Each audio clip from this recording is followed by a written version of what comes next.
in my opinion, tech sales is the most recession-proof role in tech if you're good. Like if you're actually good at what you do, the recession will never bother you because they need salespeople every single time, no matter what. And what's cool about tech too is it's that one purchase that people still make in the recession. Because say they have to lay off 100 people, what are they going to buy? They're going to buy artificial intelligence to make up for the people they had to let go. They're going to buy automation to make up for the amount of people that are not available for the process, so they can automate things now, or their teams can do more through automation and AI. If there's hacks, they're always going to have to focus on buying security. You're always going to have to buy storage software because of Sarbanes-Oxley. You have to have 7 years of data stored. There's just so many ways that tech has to be part of a business that even when layoffs are happening and profit goes down or whatever, the first thing they think about is what can we purchase that's going to save us money. So that was a big part of what I did too, is talking to executives about, hey, you purchased this software solution for $250,000, we'll save you, $750,000 in cost in these ways. Yo, plug me in.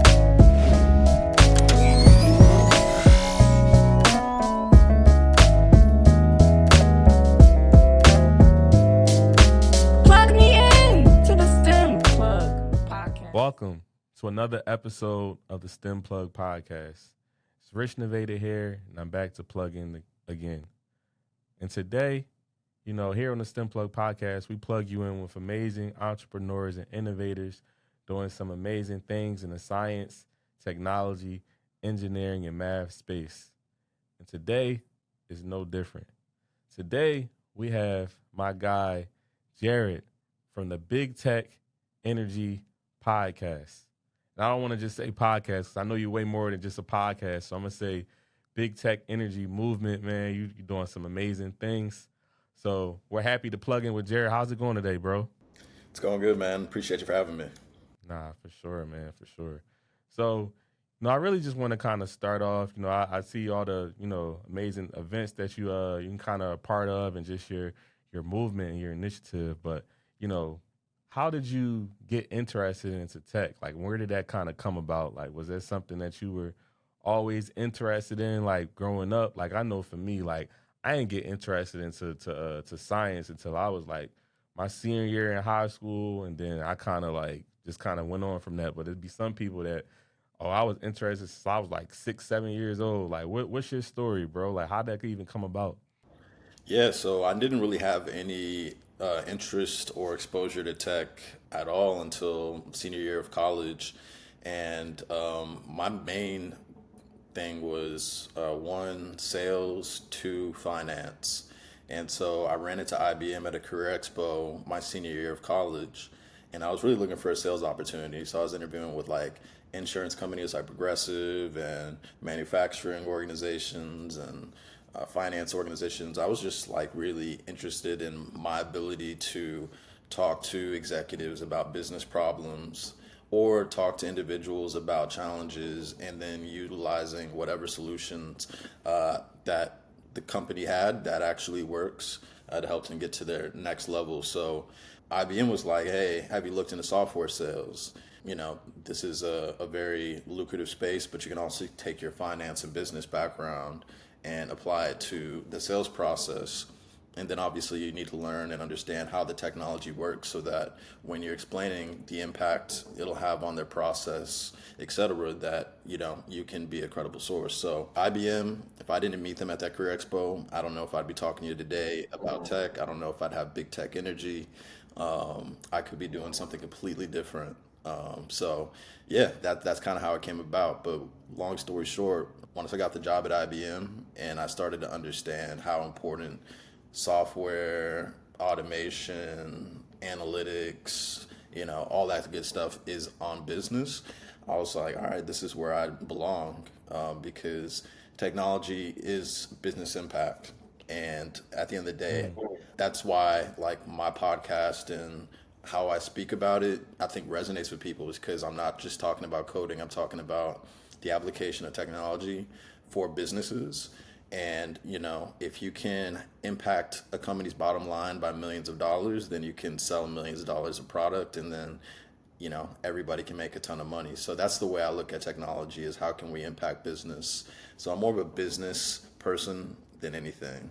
But Yeah. technology is the conduit to solve those business problems. Nah, that's dope, bro. So I'm hearing two key skills here, which is really networking and building relationships and transferable skills of just like you being able to take that background now to implement it into tech. So that's dope, man.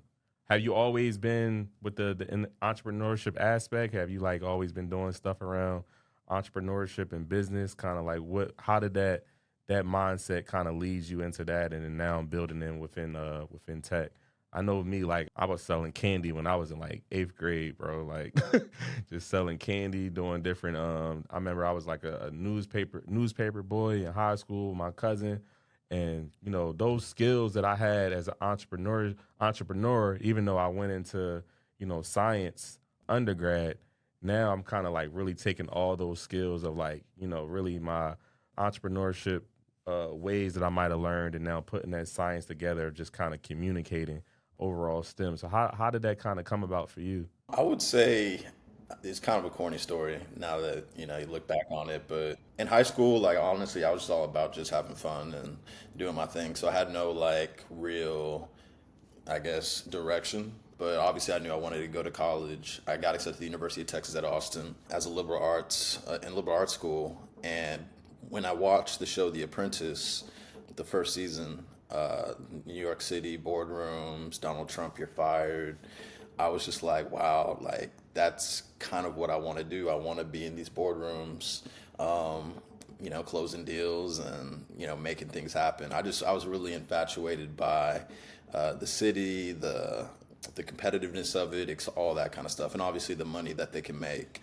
So that's what motivated me to move to New York City. Like that was the New York City motivation. Then when I got basically transferred from liberal arts to business school, finance. Honestly, I'll just keep it a buck, man. I wanted to retire by 30. I wanted to be like, a billionaire. So I was just like, the best way to get there is through knowing finance, knowing business, and launching a company and getting acquired. So that was always kind of like my mindset. And so until I could get to that point, what is a position that has the highest upside in terms of revenue? Not revenue, but income. And for me, at 23 years old, the best place to make as much money as possible is, uncapped commission sales. And so that was my mindset. It's like, all right, uncapped commission sales. If there's reps making $1 million, I want to try to sell it so I can try to get there as well. And then once I'm there, I have the money to invest into real estate, invest into stocks, invest into building a business. So I don't know if I would say entrepreneurship has always been part of me, but I've always been ambitious. Just to kind of back up my story a little bit so it kind of makes sense for people. Basically, when I was in college, I got approached by this company. They were like, hey, would you be interested in, potentially making 20, 30, 40, $50,000 in the summer? There's college students that are doing it. I was like, hell yeah. Because I'm a type A personality. I'm very competitive. I'm very confident or whatever. And so they're like, well, how you're doing this is you're selling books door to door, 80 hours a week in some random part of the country, where you have to, knock on doors, 30 demos a day, 6 days a week. And then you deliver the books at the end of the summer. And I was like, sure, let's do it. Because if somebody else can do it, I want to be able to do it too. And so I did that. My first summer, I sold no books the first 3 weeks of that summer. It was a struggle, but I just kept doing it. And I finally figured it out, started selling the books to like the chief of the police, because, they call the cops on me like every day. The PTA president, the coach of the football team, like Sally, the popular mom on the street. And so I was in Kentucky my first summer, ended up doing enough to pay for college. Second summer, Minnesota brought out a team. Third summer, another company sold Yellow Page advertising for FIU's campus directory. And so that's how I was able 3 straight summers of really intense direct sales, like grinding, and results. That's where I had like ultra confidence that like I know how to sell. And really when it comes to selling, it's about identifying somebody's need and not trying to push somebody into buying, but finding the people that really need what you want, have. And that's a big thing, misconception about sales. It's like you have to be pushy, manipulative, you gotta lie, cheat, steal. It's like, no, you be super honest. I'll tell you, like, yo, Rich, you really don't need what I have, but here's what you do need. I'll go ahead and recommend that, and I'm gonna keep moving to the person that needs what I have because I want everybody to leave my relationship feeling excited and happy and grateful that I provided them the solution that took them to where they need to be. So asking the right questions to understand that. So when IBM opportunity popped up, I was not qualified. I didn't have 3 to 5 years work experience. I didn't have an MBA, but they said, you know what, we'll fly you out to Atlanta for the diversity summit so that you can at least be part of the system and understand what IBM has so that when you do have that experience, you can come back around or whatever. And then they basically had a bunch of tables of managers hiring in different areas. And I said, like, where's the New York table? I was like, look, I know I don't have 3 to 5 years work experience. I don't have an MBA, but I would love to meet the management in New York, leave an impression with them, and then hopefully be able to circle back with them when I have a little bit more experience. They were like, oh, okay, cool. So they flew me out. And then my mentor was like, yo, when you get out there, number one, study the software, study the use cases, the case studies, like know it inside and out. But at the end of the interview, ask for the job. So, I really impressed them with how much I knew about the technology, how I approached sales. They're impressed by how hard I had worked during college, the adversity I had dealt with, and all that. But I just said, like, look, I know I don't have 3 to 5 years work experience. I know I don't have an MBA. I know I'm only 23. You're interviewing folks like in their 30s. But I promise you that nobody's going to outwork me. Nobody's going to study as hard as I will study to understand how the solution actually gets people to the level they want to be at. And I am fearless. I will go to any C-level executive and ask for the biggest contracts that your teams can close. And I'm confident with my work ethic and my ability to learn that I'll be able to outperform everybody that you're about to interview. For that reason, can I have the position? And I just shut up and looked him in his eyes. It's a tactic I learned from selling books. It's like the first person that talks loses. So I just looked him in his eyes. He was like, wow, nobody's ever asked me for the job before. That's pretty ballsy. Cool. Obviously, I can't give you the job because there's a line of people waiting to come in right after you. But, I really appreciate that approach. And then I got a call. They were like, hey, man, I don't know how you did it, but you asked for the job. They've never seen that before, and they're compelled to take a shot on you. So if it wasn't for that specific situation and getting an enterprise level software role straight out of college, I don't know if I would be where I am. But I say all that just to say, like, at the end of the day, there's other opportunities in tech that aren't just coding or data science or cybersecurity. Software sales, tech sales is a hugely important part of every single tech company because they can't get to the goals that they're trying to achieve financially without seasoned business executives talking to business executives about business problems, because that's what's going to drive the sale of software ultimately is the business cases. So putting together business value assessment, total cost of ownership assessments, break-even analysis, identifying the metrics that drive a business. If you have those skills and if you've done sales, you can absolutely make, $250,000, $500,000, $1 million a year.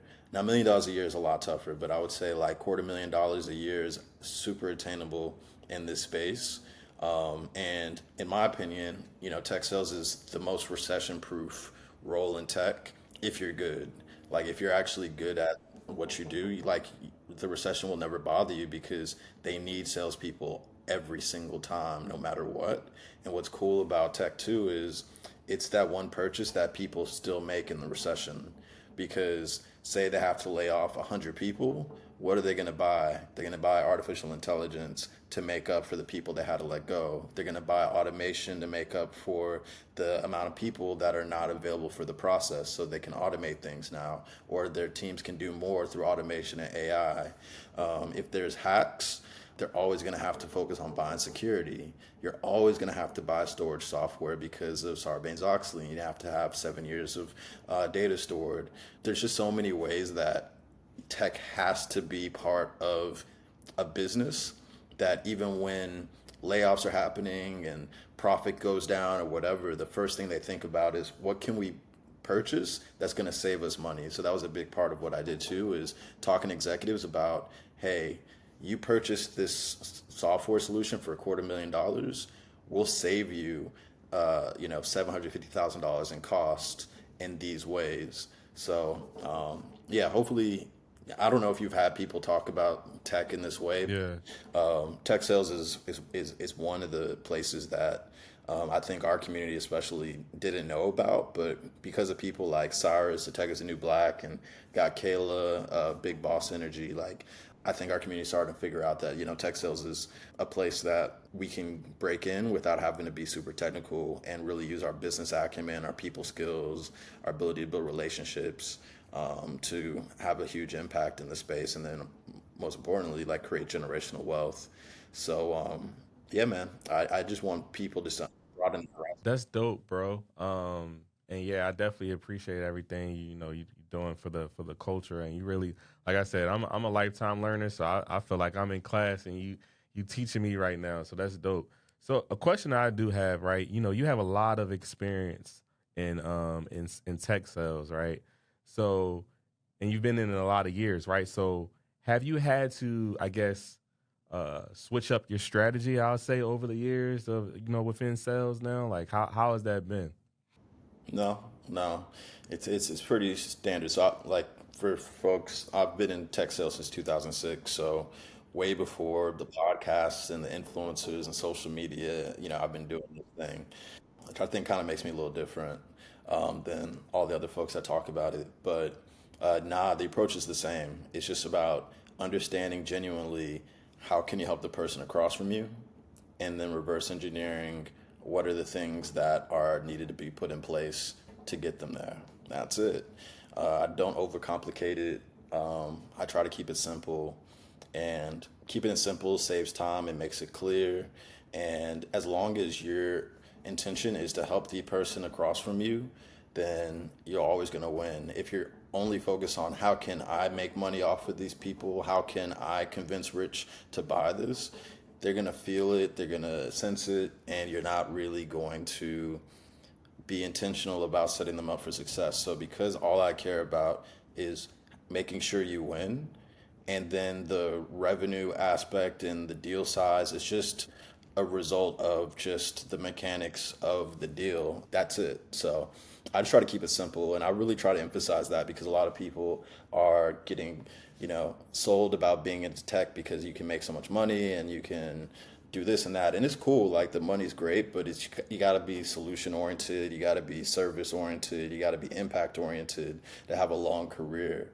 Because if you're just there to make money and you just want to, slack off and do the bare minimum, or like just be a snake oil salesman to get as much commission as possible, which is, lie about the services, lie about the results, omit things that would potentially make them reconsider, you're going to have a very short career and it's not going to be easy for you. So that's why I call my podcast Big Tech Energy, because it's about your energy, it's about your mindset to make you successful in tech. The people that are super loving the coding, they're loving the UX design, they're loving how do I, prevent this hacker. Like if you love this thing, then you're going to do really well. So for you young folks, like find something that you really, really love and are really excited about.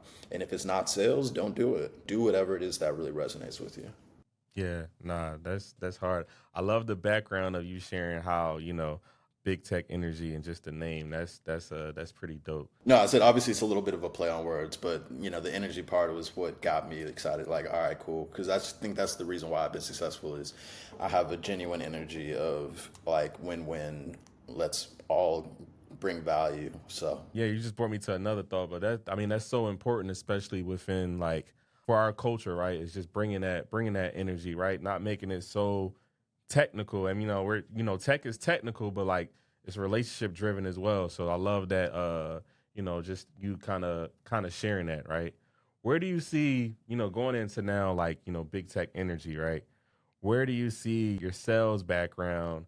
I know that helps you to kind of really talk about like helping people getting into tech sales and everything within your platform. But where do you see really the development of big tech energy? How does your background really help you to develop the platform that you have now, where you're really sharing and helping people get into tech and making it, engaging and cool and fun for people to even be interested in? yeah, I would say like how this whole thing kind of started was random, you know. So I think the fact that it was organic is key. But this app called Clubhouse during the pandemic popped on it like early when it was super invite only and small. And I was just there to listen. I really wasn't there to become a big leader or run rooms or nothing like that. But I saw a room about tech, popped on stage, and just wanted to share genuinely about, hey, here's what's up with sales. But I think sales gave me the ability to interview folks in a way that wasn't like self-serving. It was really about the people listening. Like, how can I extract the gems from this software engineer from Meta? How can I extract the gems from this startup founder and how they were able to raise $50 million? So the ability to ask really good open-ended discovery questions, I think, made me really different, and how I ran rooms and ran spaces. So like I went from 80 followers to 30,000 in 2 months, basically just seeing people in the audience and be like, oh, Rich has this podcast called The STEM Plug. Tell us more. What is the STEM Plug? How long have you been doing it? Who do you interview? What can people get from it? So I think that line of questioning and the ability to get people to open up has been huge in terms of the whole like social audio space that has, evolved into the podcast. And then from a speaking engagement standpoint, being able to do these big presentations throughout my career has allowed me to get in front of these, audiences at, Black Men Talk Tech or Black Men in Tech or some other ones, Tech's Giving, and just be able to just kind of like make sure I'm bringing the information in a clear way, in a confident way, and all that kind of stuff. And then for me too, like, since I'm not super technical, I think the average person can really understand how I deliver things. And also, I know how to deliver very technical concepts in a very layman's term, a third grader can understand it kind of way. So I think I'm trying to make tech more accessible to everybody versus sound so smart and hit you with jargon and all that stuff. And I'm not saying others do, but I think they kind of get caught up in their technical world, where I can kind of bridge the gap where I know enough to be dangerous, but also understand what it's like to not know anything, and how can I at least make it more accessible with analogies and things of that nature. So that's been helpful. And then lastly, when it comes to networking, just working these sales conferences and working booths and things of that nature, I think I'm pretty good at working rooms, and not working rooms from the perspective of how can I get stuff out of everybody in the room, but more so learning where are people trying to go in their careers and how can I help them get there. And so that leading with service mentality that I've always had in sales, I have that when it comes to relationships. And so I'm always thinking like, how can I help this person get to the next level? And then, hopefully they return that energy by saying, Jarrett, how can I be a resource to you? And we can kind of exchange value. And so how I've gotten to where I am is basically exchanging value. Like, you're putting me on your podcast, so I want to try to give as much value to the podcast as possible. And then when you give me the episode, I'll promote it probably harder than anybody else you had on the show, because I appreciate the platform and the opportunity to have people that know you get to know me. But then, and vice versa, I'm thinking, how can I make sure people know STEM Plug because he gave me this opportunity? And that's, I think, what has helped me get to a place where I have 150,000 followers across different platforms and speaking engagements and this and that. That's really what I want to push to people more so, is like, yes, tech is amazing, and I want to put you in front of all different kind of tech resources and opportunities and thought leaders, because I'm not the only person you should be hearing from. But as you hear from all of them and they give you the gems, don't overlook the fact that it's because they're service minded, they're results oriented, they're solution oriented, they're relationship based, they reciprocate value, they don't just take. That's why these people are where they're at. But sometimes they don't talk about that much. They just talk about, you know, SQL and Java and scripts and, all that kind of stuff.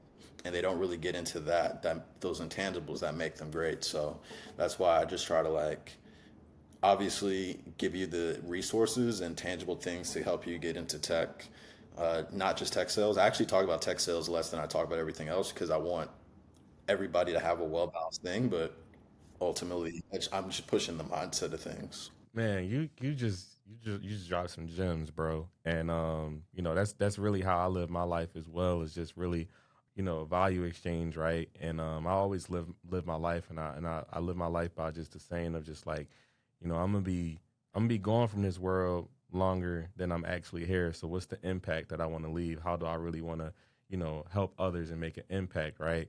And then now you just got me really thinking of a question because I always think of this as just like those skills that you just talked about are just like so important of just building anything, right? So what advice would you give to someone that like really has a technical mind? They studied all these technical things, but they really need to work on their mindset. I know for me, right, something that really helped me, and it's crazy how you might have studied certain things in school and you didn't. You're now just realizing how much is really helping you in life, right? I studied biology in undergrad, very technical, but I also minored in psychology. And me minoring in psychology helped me so much of just really understanding people, how to connect with people, how to really build relationships. But I know so many people that are, study these so technical roles, engineering, biology, all these different STEM stuff, but their mindset isn't all together. They have the technical aspect, but their mindset isn't all together. So they're struggling kind of really building and striving in their career. What kind of advice would you give to someone that has a technical mind that but really needs to like really work on their mindset? That's a good question. I would ask people that you see in positions that you want to be, what are the type of books you like to read? Because I mean, like the Four Agreements for me is huge, like being impeccable with your word and stuff like that. But and there's some others like Think and Grow Rich and stuff like that. But I would say like ask people that you look up to what are the type of books they like to read from a mindset perspective. I think that's a great place to start, just to keep it simple. And yeah, like I just really advise everybody to get outside, like go to these tech conferences and shake hands and meet people. And it may be awkward, but just understand that people want to talk to you as much as you want to talk to them. And don't be afraid to be the person to make that first introduction and say, hey, my name is Jarrett. What are you working on? How can I support you? So that's it. Like, have a support mindset, a giving mindset. And lastly, when you're interviewing, don't interview like, how can I get the job? But interview from a perspective of like, how can I help this person that's interviewing me get to where they're trying to be? So, ask those questions. They'll be very impressed by it. So what would make a perfect account executive? And if I were to get the role, what are the things that you would look for me to do in order for me to, hit the objectives that you have? And, what are the ways that I can show up outside of closing deals that would make your job easier and help you get to where you want to be? So, but yeah, I would say like reading books is key. Watching podcasts like these is good. And asking your mentors, what are they watching? What are they into? And, everybody should get therapy in some capacity. I'd say that as well. Yeah, I agree with that. Definitely on the therapy tip. Okay. So we have something here on the STEM Plug podcast that we like to do, and it's called the plug of the day, right? So I'm going to ask you a rapid fire question, and I just need you to kind of give me a one word answer, or you can kind of, just give me a breakdown. So my question to you is, what do you feel like is the most important skill to scale in tech? Most important skill to scale in tech. In what way? That's kind of like tech is so. Non-technical skill. Non-technical skill. Okay, best non-technical. I would say the ability to be extremely curious and continuously figuring out different ways to approach innovation. So, in order to scale, I think it's really just about understanding, starting with the end goal and reverse engineering it from there. So, the people that get to where they want to go have that North Star, and everything they do, everything they say yes to, is to get there, and you say no to everything that will not get you there. So, in terms of scaling, you should have like a 10-year plan so that every role that you take, everything that you do while you're at the role, etc., gets you to that 10-year plan. I think that's key. And then also, doing things you're actually passionate about is key. So I tell people, like, I want to break into tech. I'm like, cool, what were you doing before then? I was in education. Why were you in education? Because I really think that education impact of kids and da da da do do do. Great. You should stay in ed tech. You can interview really effectively because you have a subject matter expertise that makes you less risky, and you'll also show up in a different way. Not a I'm getting a paycheck, but I'm making impact. Through education and technology is the best of both worlds, and people can feel that passion. You'll work a couple hours longer a week without it feeling like work because you're actually into it. So I would say be strategic in terms of where is your end goal. If you're going to start a company, are you going to get acquired? Do you want to get IPO'd? Who do you want to get acquired by? Once you have that mindset, then everything you do from a sales perspective, a product development standpoint, et cetera, will be with the thought in mind of getting acquired by that company or getting that IPO. And same thing for your career.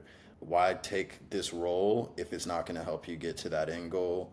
Therefore, you won't be making those kind of mistakes. So I feel like people scale faster when they know where their North Star is, and reverse engineer from it. And it's beyond money. It's got to be bigger than money. It's got to be bigger than yourself. Mm.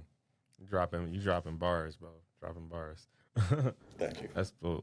But yeah, bro. So how can our listeners really stay in touch with Big Tech Energy, everything you got going on? How can we plug in? Direct.me/Big Tech Energy. You'll find all my links on YouTube, Big Tech Energy, and all platforms. You search Big Tech Energy, you'll find the podcast.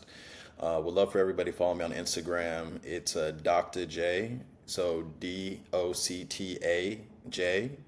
And then I also have Big Tech Energy podcast on Instagram as well. And yeah, LinkedIn, use my name. All my first free connections are open to all my first free connections, so feel free to connect with me. And yeah, if you check me out at direct.me/Big Tech Energy, just follow me on all the platforms.